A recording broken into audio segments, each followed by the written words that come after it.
He earned $200,000 a year for 25 years. He retired with almost nothing. This story is more common than anyone wants to admit, and it could be yours. Somewhere in suburban Chicago, there is a 63-year-old man named Richard. Richard spent 28 years in corporate sales. He was good at it, very good. By his early 40s, he was clearing $200,000 a year, more than 96% of American households. His business card had a VP title on it. His LinkedIn had 2,000 connections. His driveway had 2 cars. Last year, Richard retired. His 401k has $180,000 in it. His house has $90,000 in equity and $210,000 still owed. He has $22,000 in credit card debt that he's been paying the minimum on for 6 years. His Social Security check, when it comes, will cover about 40% of what he currently spends. Richard is 63 years old. He earned over $4 million in his career, and he is not okay. He is not okay, and he is far from alone. Welcome to the Rich Route. This is the story nobody tells you about high income, and it is a warning with a timer on it. The first thing people ask when they hear a story like this is how? How does someone earn $200,000 a year and end up here? But that is the wrong question. The right question is, why does this happen so consistently to high earners specifically? Because Richard is not an outlier. He is a pattern. A 2023 study by the Employee Benefit Research Institute found that a surprising share of people who earned above median incomes their entire careers still retire with inadequate savings. High income, it turns out, is not a wealth strategy. It is just a bigger faucet with a bigger crack in the bottom. Richard never gambled, never had an addiction, never made one catastrophic decision. He just did what felt reasonable every single year for 28 years. And reasonable, compounded over decades, quietly built the wrong life. Let me show you exactly how it happened, because the sequence matters. 1996, first real sales job, $52,000. Contributed 3% to the 401k because HR told him to. Felt responsible. 2001, promoted, $85,000. Bought the house, 2-car garage, first real mortgage. Felt like he'd arrived.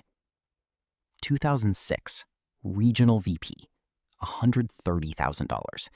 Private school for the kids, nicer neighborhood, bigger mortgage. Still felt fine. Income was rising. 2010, $160,000. His father had a stroke. Richard covered the gap the insurance didn't. That went on a card.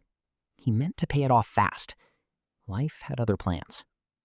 2015, $190,000. Kids in college, Parent Plus loans, home renovation, financed. He bumped his 401k contribution to 8% and felt like he was finally being serious about retirement. 2023, $200,000. Retired at 63, ahead of most of his colleagues, and quietly, privately terrified.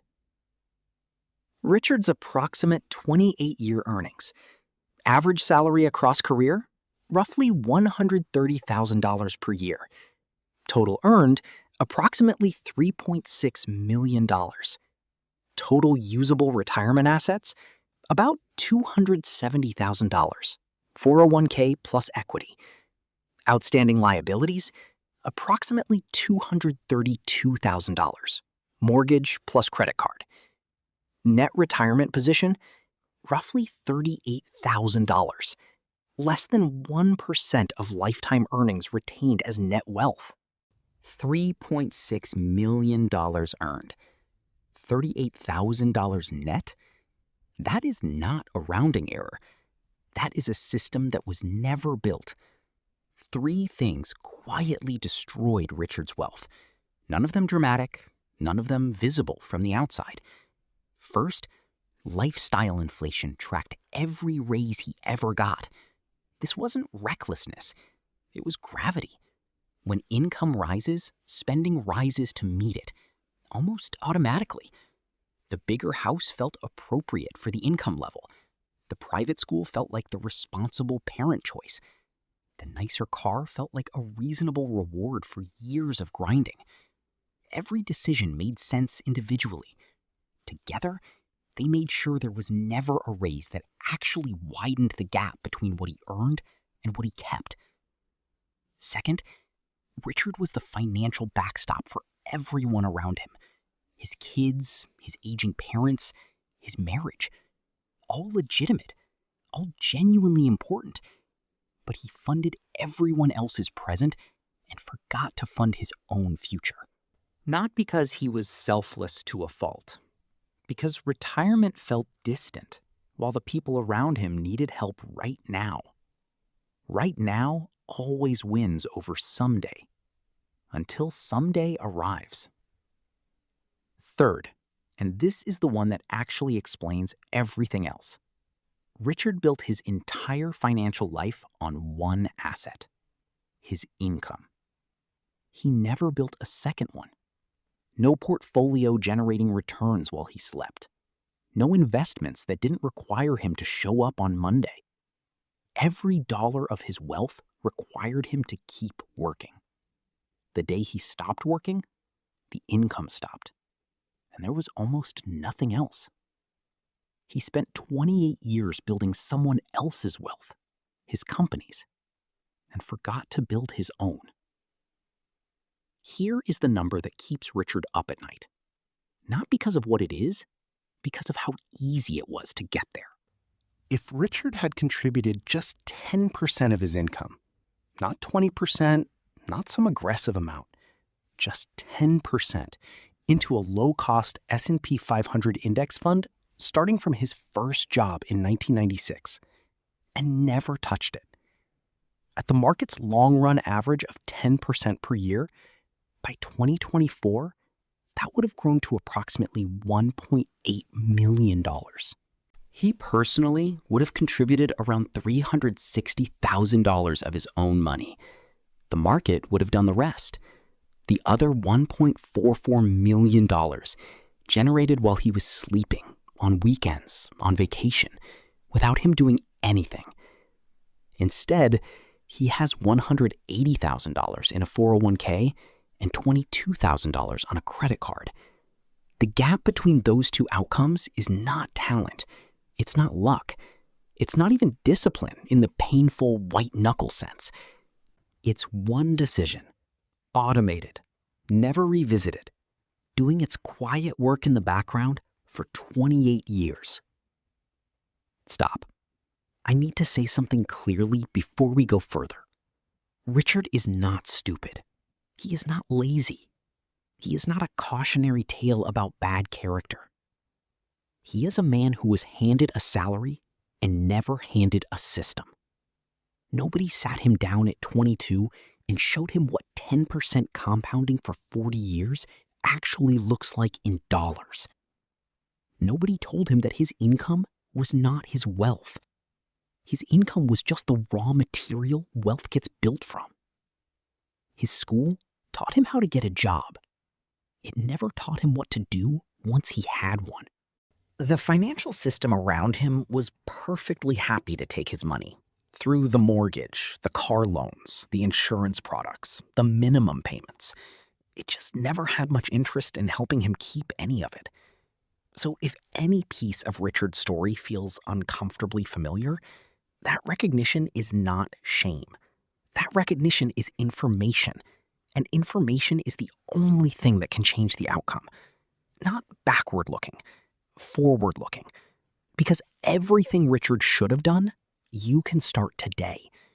First, automate before you can spend it. Richard's fundamental problem was that he paid everyone else first and saved whatever happened to survive. Nothing survived. The fix is mechanical and permanent. On payday, a percentage moves automatically to investments before you ever see it. You build your life around what's left, not around the whole paycheck. Second, ask the replacement question every 5 years. Richard should have asked himself at 40, at 45, at 50, if my income stopped tomorrow, how much would my investments generate? If the answer was close to zero, that was the emergency, not a someday problem, an active emergency that needed to be treated like one. Third, separate income from wealth building deliberately. Richard's 401k contribution went from 3% to 8% over 28 years. That sounds like progress. It wasn't enough. Every time your income rises, your savings rate rises with it, not your spending. If a raise goes entirely into lifestyle, you got richer on paper and made no actual progress. Richard is 63. His options are narrower than they should be. His story is harder to rewrite than it had to be. Yours isn't written yet. If you were 25 right now, you have 40 years of compounding ahead of you.